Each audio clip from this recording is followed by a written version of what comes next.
Local কমিটিৰ পৰা আৰম্ভ কৰি সন্মানীয় ৰাইজসকল আগন্তুক 26 তাৰিখে আপোনালোকৰ মূল্যৱান ভোটটো পদুম ফুলৰ চিনৰ ভোট দি নৰেন্দ্ৰ মোদী ডাঙৰীয়াক তৃতীয়বাৰ কাৰণে প্ৰধানমন্ত্ৰী বনোৱাৰ স্বাৰ্থত অমৰ সিং দেশক বিপুল কৰি জয়যুক্ত কৰিব লাগিব। আজি আমাৰ মাজত উপস্থিত আছে ভাৰতৰ জনপ্ৰিয় chief minister doctor Himanta Biswa Sarma ডাঙৰীয়া আৰু প্ৰত্যেক বক্তা প্ৰমোদ বড়ো ডাঙৰীয়া আৰু ডিমা হাছাও অট'নমাছ কাউন্সিলৰ CEM দেৱৰাজ গড়ছে ইয়াৰ উপস্থিত আছে আৰু অসম চৰকাৰৰ মন্ত্ৰী মণ্ডলীয় কংগ্ৰেছৰ পৰা আৰম্ভ কৰি আমাৰ ডেপুটি স্পীকাৰ ডক্টৰ নবল নবীন ডাঙৰীয়াৰ পৰা আৰম্ভ কৰি আমি একে মঞ্চতে আছো।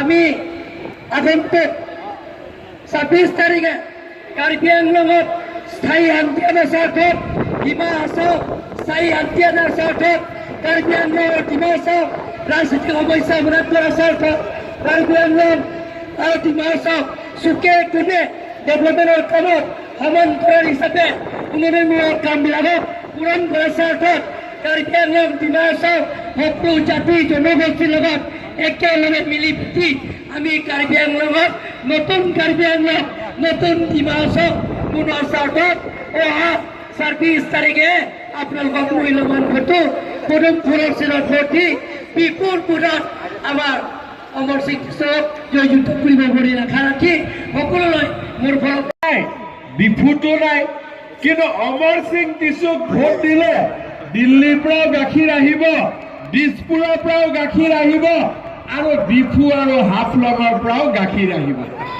আৰু এই গাখীৰেদি আমাৰ কাৰ্বি আংলং ডিমা হাছাওৰ ল'ৰা ছোৱালীৰ স্বাস্থ্য ভাল হ'ব আৰু আমি সুন্দৰ কৰি আগুৱাই যাব পাৰিম। শ্ৰদ্ধা ৰাইজ মোক এতিয়া বাচ্চাবিলাকে সুধিছে যে পুলিচৰ দৌৰ কেতিয়া হ'ব। মই কৈছোঁ পুলিচৰ নতুন এপইণ্টমেণ্ট জুলাই মাহত আমি ইণ্টাৰভিউ আৰম্ভ কৰিম। ঠিক আছে, এইবাৰ আমি 1 লাখ চৰকাৰী চাকৰি দিলোঁ আৰু আমি 35,000 চৰকাৰী চাকৰি 2024 চনৰ ভিতৰত দিম। এতিয়া যদি আপোনালোকে দেখা পায় কেইদিনমান আগতে APSC ৰিজাল্ট দিছে কাৰ্বি আংলং আৰু ডিমা হাছাওৰ পৰা সবচে বেছি ল'ৰা মেজিষ্ট্ৰেট আৰু DSPত চাকৰি পাইছে। আগত কেতিয়াও ইমান চাকৰি পোৱা নাছিল। পুলিচৰ সাব ইন্সপেক্টৰ হৈছে আগত কেতিয়াও ইমান চাকৰি পোৱা নাছিল। প্ৰমোদ বড়ো ডাঙৰীয়াই কৈছে যে যেতিয়াৰ পৰা আমাৰ কাৰ্বি আংলং আৰু ডিমা হাছাও বিজেপিৰ চৰকাৰ হ'ল, দিল্লীত নৰেন্দ্ৰ মোদীৰ চৰকাৰ হ'ল আৰু দিছপুৰত বিজেপিৰ চৰকাৰ হ'ল, কাৰ্বি আংলঙত কাৰ্বি সকলো শান্তিত আছে, ডিমা হাছাও শান্তিত আছে, মোৰ গোৰ্খা ভাইসকলো শান্তিত আছে, অসমীয়া ভাষী লোকসকলো শান্তিত আছে, বঙালী ভাষী লোকসকলো শান্তিত আছে, আদিবাসী লোক। মই আপোনালোকক কমিটমেণ্ট কৰিছোঁ যে 2024 চনৰ ভিতৰতে কাৰ্বি আংলং আৰু ডিমা হাছাও জিলাত যিমান মানুহৰ ঘৰত ৰেচন কাৰ্ড আছে সকলোকে মই অৰুণোদয় দিয়াৰ ব্যৱস্থা কৰিম। ভাল কথা ক'লো নে নাই? ভাল কথা ক'লো নে নাই? অলপ ফূৰ্তি কৰক, ডাঙৰ কৰি হাত চাপৰিটো বজাই দিয়ক, হয় নে নহয়? ঠিক আছে, এতিয়া মই আৰু এটা কথা ক'ব খুজিছোঁ। আমাৰ কাৰ্বি আংলং আৰু ডিমা হাছাও জিলাত আমি শিক্ষাৰ উন্নতি কৰিব লাগিব। সেইকাৰণে এইবাৰ আমি এটা সিদ্ধান্ত লৈছোঁ যে কাৰ্বি আংলং ডিমা হাছাওৰ যিমান ছোৱালী মেট্ৰিক পাছ কৰি কলেজত এডমিশ্যন ল'ব সব ছোৱালীকে মই চৰকাৰৰ পৰা 10,000 টকাকৈ গিফ্ট দিম, হ'ব? আৰু যিমান ছোৱালী ডিগ্ৰী পাছ কৰি হায়াৰ ছেকেণ্ডাৰীত নাম লগাব তেওঁলোকক মই 12,500 টকাৰ গিফ্ট দিম। আৰু কাৰ্বি আংলং ডিমা হাছাও যিমান ছোৱালী চেণ্ট্ৰেল ইউনিভাৰ্চিটিত পঢ়িব বা গুৱাহাটীত গৈ ইউনিভাৰ্চিটিত পঢ়িব, দিল্লী কলিকতাত গৈ ইউনিভাৰ্চিটি পঢ়িব, তেওঁলোকক মই 25,000কৈ চৰকাৰৰ পৰা দি আছো। ভাল হ'বনে নাই? আৰু এই বছৰতে আমি ডিফুত আমাৰ ষ্টেট ইউনিভাৰ্চিটি, একটা নতুন ইউনিভাৰ্চিটি বনোৱাৰ কামো আমি আৰম্ভ কৰিম উইদিন 2024। ইয়াৰ পিছত মই আৰু এটা কথা ক'ব খুজিছো, ৰেচন কাৰ্ড হৈ গ'ল। ৰেচন কাৰ্ড হ'লে আমি এটা কাৰ্ড পাওঁ, আয়ুষ্মান ভাৰত। সেই কাৰ্ডটো পালে আমি 5 লাখ টকাৰ বিনামূলীয়া ট্ৰিটমেণ্ট কৰাৰ সুবিধা পাওঁ। ৰেচন কাৰ্ড পালে আমি উজ্জ্বলা গেছ পাওঁ, চিলিণ্ডাৰত 300 টকা দাম কম লাগে। এতিয়া ৰেচন কাৰ্ড পালে অৰুণোদয়ো পাব 1250 টকা। কিন্তু এইবাৰ মই আৰু এটা কথা ভাবিছো যে আমাৰ ৰেচন কাৰ্ড পৰিয়ালত যি মুৰব্বী মানুহ থাকে, সেই মুৰব্বী মানুহৰ যদি কিবা কাৰণত মৃত্যু হয়, এক্সিডেণ্ট হয়, পৰিয়ালটোৰ বহুত দুখ আৰু কষ্ট হয়। সেইকাৰণে এইবাৰ ৰেচন কাৰ্ডৰ পৰিয়ালৰ যি মুৰব্বী মানুহ হ'ব, হেড অফ দ্য ফেমিলি, তেওঁক আমি চৰকাৰৰ খৰচত বিনামূলীয়া ইঞ্চুৰেঞ্চ কৰি দিম, যাতে কিবা কাৰণত ফেমিলিৰ মৃত্যু হ'লে ফেমিলিটোৱে অলপ হ'লেও টকা চৰকাৰৰ পৰা পাব পাৰে। তাৰমানে আপোনালোকে চিন্তা কৰক, মোদীয়ে আমাক একটা ৰেচন কাৰ্ড দিছে। এই ৰেচন কাৰ্ডত 5 কেজিকৈ চাউল আমি বিনা পইচাত পালো, উজ্জ্বলা গেছ আমি পালো, আয়ুষ্মান জিকিবনে নাই অমৰ সিং? ইমান ঠাণ্ডা কৈ আছে, জিকিবনে নাই? গেলাৰী জিকিবনে নাই? একদম জিকাব লাগিব, ঠিক আছে। আজি আপোনালোক সকলোৱে জানে যে আমাৰ ভাৰতৰ প্ৰধানমন্ত্ৰী নৰেন্দ্ৰ মোদী ডাঙৰীয়াক আমি তৃতীয়বাৰৰ বাবে ভাৰতৰ প্ৰধানমন্ত্ৰী বনাব লাগিব। আৰু মোদী ডাঙৰীয়াক যদি আমি ভাৰতৰ প্ৰধানমন্ত্ৰী বনাব লাগে, তেতিয়াহ'লে ডিফুত আমি অমৰ সিং টিচুক বহুত ভোটত জিকাব লাগিব। যোৱাবাৰ আমি হৰেণ সিং বেগ 2,30,000 ভোটত জিকাইছিলোঁ। এইবাৰ অমৰ সিং টিচুক আমি 3 লাখ ভোটত কাৰ্বি আলং আৰু ডিমা হাছাওৰ পৰা জিকাব লাগিব। পাৰিবনে নাই? হ'ব, ঠিক আছে। আজি মই 2-3টা কথা ক'ব খুজিছো। ইলেকশ্যন আহিব, অমৰ সিং টিচু জিকিব আৰু নৰেন্দ্ৰ মোদী ভাৰতৰ প্ৰধানমন্ত্ৰী হ'ব। কাৰ্বি আলং আৰু ডিমা হাছাও জিলাৰ উন্নতিৰ বাবে আমি যিমান কাম কৰিব লাগে আমি কৰি থাকিম। কিন্তু মই আজি কেইটামান কথা আপোনালোকক নতুনকৈ ক'ব খুজিছো। ইয়াতে আপোনালোকে হাত উঠাওক, কাৰ কাৰ ঘৰত ৰেচন কাৰ্ড আছে? কাৰ কাৰ ঘৰত ৰেচন কাৰ্ড আছে? হাত উঠাওক, ওপৰতো হাত উঠাওক। কাৰ কাৰ ঘৰত ৰেচন কাৰ্ড আছে? সবে হাত উঠাওক। ৰেচন কাৰ্ড কাৰ কাৰ আছে? মই কিবা ভাল কথা এটা কম, ঠিক আছে। এতিয়া আপোনালোকে কওক, অৰুণোদয় কাৰ কাৰ আছে? নোহোৱাবিলাকক পিছত কম। অৰুণোদয় কাৰ কাৰ আছে? হাত উঠাওক, ঠিক আছে। অৰুণোদয় নাই কাৰ কাৰ হাত উঠাওক। এতিয়া মই আপোনালোকক এইবাৰ ক'ব খুজিছো কি, মোক আৰু আপোনালোকে অৰুণোদয় সুধি থাকিব নালাগে। যাৰ যাৰ ঘৰত ৰেচন কাৰ্ড আছে তাৰ ঘৰত মই ডাইৰেক্ট ডাইৰেক্টলি অৰুণোদয় দি দিম হ'ব এতিয়া আপোনালোকক এখন আমি সাৰ্ভে ফৰ্ম বনাইছো কাৰ কাৰ ঘৰত ৰেচন কাৰ্ড আছে কিন্তু অৰুণোদয় নাই আপোনালোকে ঠিক আছে মোৰ সন্মানটো বাচিব তেতিয়া টিভি বিলাকে ৰেকৰ্ড কৰি আছে 3 লাখত জিকিব যদি 2 লাখত জিকে আকৌ ষ্টেটমেন্ট লিখি দিব যে 3 লাখ কলে 2 লাখত জিকিলে তো 3 লাখত জিকাব পাৰিম না নাই একদম 3 লাখতকৈ এটা ভোটো কম হ'ব নালাগে হ'ব এই গ্যালাৰী বিলাক বহুত ঠাণ্ডা কৰি বহি আছে হ'বনে নাই গ্যালাৰীত বহিলে আৰাম লাগে নেকি অলপমান যি নহওক গ্যালাৰীৰ পৰাও 3 লাখ ঠিক আছে আৰু মই আজি অসমৰ ৰাইজকে মই জনাইছো যে কাৰ্বি আলং আৰু ডিমা হাছাৰ মানুহে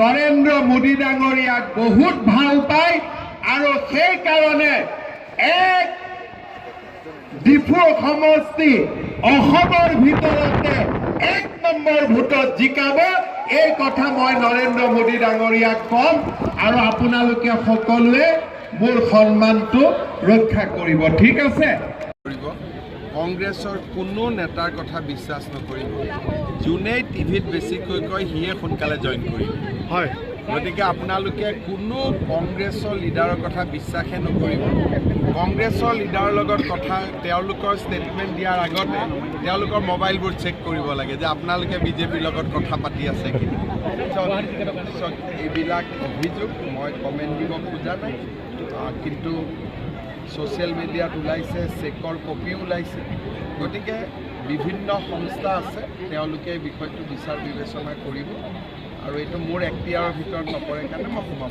স্যাৰ নগাঁও কাৰ্বি আলঙত 24 চনত আমি এখন ৰাজ্যিক ইউনিভাৰ্চিটি কাৰ্বি আলঙত আমি স্যাৰ ইলেক্টেডৰ ভাগ্য নিৰ্ণয় কৰে কালি অদ্ভুত কি কথা ক'লে মই নাজানো তেওঁ লাহৰি ঘাটত কালি ইফতাৰ কৰিছিল আৰু লাহৰি ঘাটত ইফতাৰ কৰি ক'লে যে লাহৰি ঘাটে যি সিদ্ধান্ত লয় সেইটোৱে উজনি অসমে সিদ্ধান্ত মইতো বুজি নাপালোঁ মৰিগাঁও বা লাহৰি ঘাটত ইফতাৰত লোৱা সিদ্ধান্ত এটা যোৰহাট শিৱসাগৰৰ মানুহে কিয় মানিব সেইটো আপোনালোকে ভূপেন বৰাকে সুধিব একচুৱেলি ভূপেন বৰায়ো কি কৈ থাকে তেওঁ ইফাল ইফাল দুই কুল ৰক্ষা কৰি ক'ব লাগে গতিকে তেওঁ মাজে মাজে কিন্তু তেওঁ দুই কুল ৰক্ষা কৰি কৈ থাকে আৰু বেছি সময় কংগ্ৰেছৰ ক্ষতি হোৱা কথাটোকে তেওঁ কৈ থাকে কাৰণ লাহৰি ঘাটত ইফতাৰত কোৱা কথা এটা যোৰহাটৰ মানুহে কিয় শুনিব শিৱসাগৰৰ মানুহে কিয় শুনিব তেওঁ কৈছে যে আমি য'ত থিয় হৈ আছোঁ বা মধ্য অসমীয়া লোৱা সিদ্ধান্ত এটাই উজনি অসমত শুনিব কি হ'ল জানো ইফতাৰত কি খালে আছে 3 লাখ ভোটৰ নিবন্ধন হ'ব আছে জানো স্যাৰ যিগৰাকীয়ে বিজেপি জয়ৰাম ইংলেঙৰ ভোট আছে বুলিতো মই শুনা নাই আৰু যিখিনি অলপ চলপ ভোট আছিলোঁ সেইখিনিতো জইনে কৰি দিলে কাউন্সিল ইলেকশ্যনতো আপুনি দেখা নাছিল স্যাৰ তেওঁ কাউন্সিল ইলেকশ্যনতো তেওঁতো ঘৰৰ পৰাই ওলোৱা নাছিল গতিকে এইবিলাক উঠিছে আৰু কোনোবা এজনটো উঠিব লাগিব স্যাৰ সংখ্যালঘু এলেকাত দৰে বলে সংখ্যালঘুসকল বিজেপি যোগদান কৰি আছে কি ক'ব আমাৰ চৰকাৰৰ দিনত সংখ্যালঘুসকলৰ প্ৰতিও কোনো অন্যায় হোৱা নাই আমি সকলোৰে কাৰণে সমানে কাম কৰি আছোঁ গতিকে তেওঁলোক যিমানে বিজেপি দলত আহে নৰেন্দ্ৰ মোদী ডাঙৰীয়াৰ উন্নয়নৰ প্ৰক্ৰিয়াটোত অংশ ল'ব আৰু দূৰে দূৰে থাকিলে দূৰে দূৰে থাকিব লাগিব সেইকাৰণে মই ভাবোঁ যে যদি কোনোবাই যোগদান কৰিছে এইটো ভাল কথা আমিতো সকলোকে বিচাৰোঁ সবকা সাথ সবকা বিশ্বাস স্যাৰ দ্বিতীয় পৰ্যায়ৰ যেটো আহিছে আপুনি দ্বিতীয় পৰ্যায়ত কেনেকুৱা হ'ব 26 তাৰিখ আমিনুল ইছলামে হৰুৱাব পাৰে হৰুৱাব নোৱাৰিব পাৰে মই নাজানো কিন্তু বৰ্তমান তেওঁলোকৰ তাততো নগাঁৱৰ পলিটিক্সটো এতিয়ালৈকে আমিনুল ইছলামেও কয় তেওঁ জিকিব প্ৰদ্যুৎ বৰদলৈ কয় তেওঁ জিকিব কিন্তু আপোনালোকে টিভিত পেপাৰত মানুহৰ লগত কথা পাতিলে দেখিব যে এইবাৰ নগাঁও আসনখন সুৰেশ বৰাই পাব বিজেপিৰ পৰা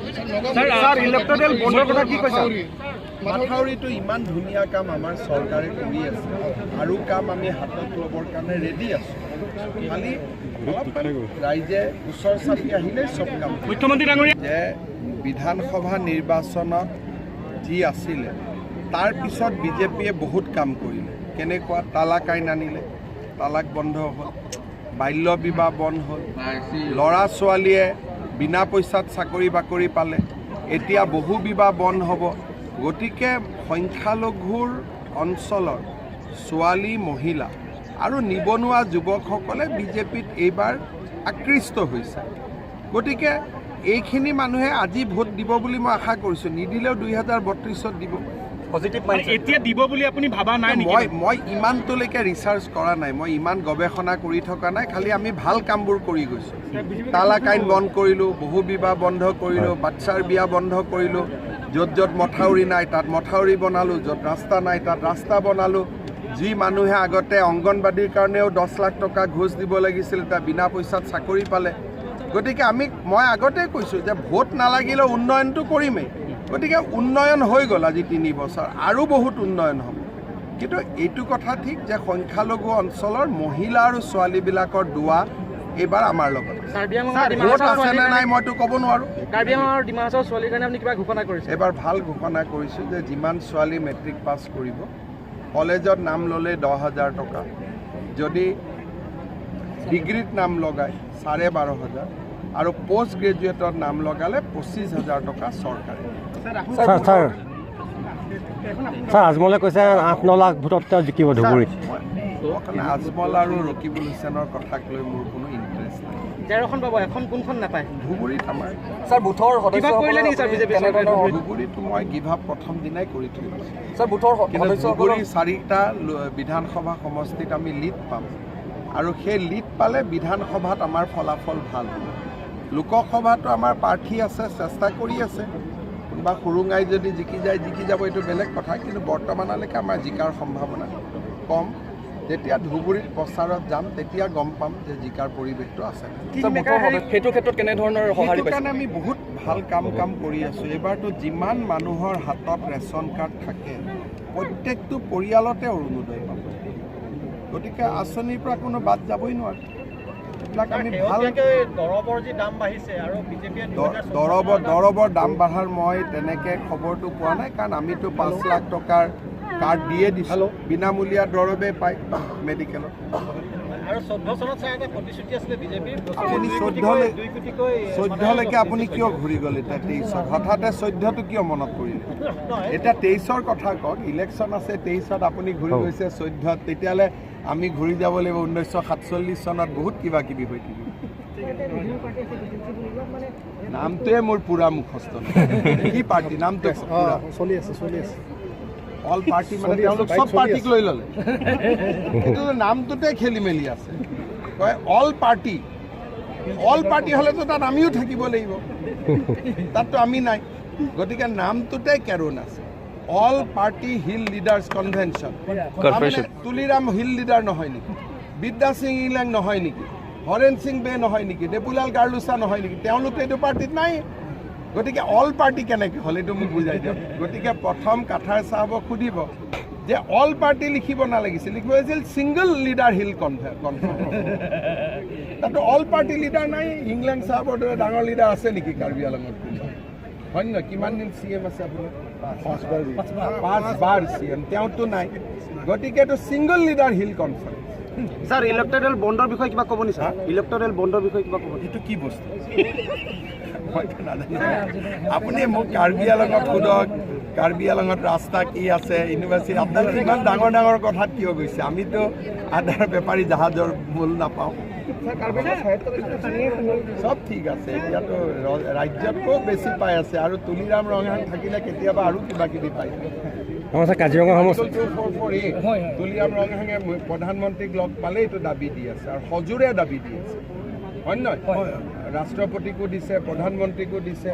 তুলিৰাম ৰঙাঙে একদম 244A দাবী দিয়ে আছে পুৰা, আৰু আমিতো আছোঁ।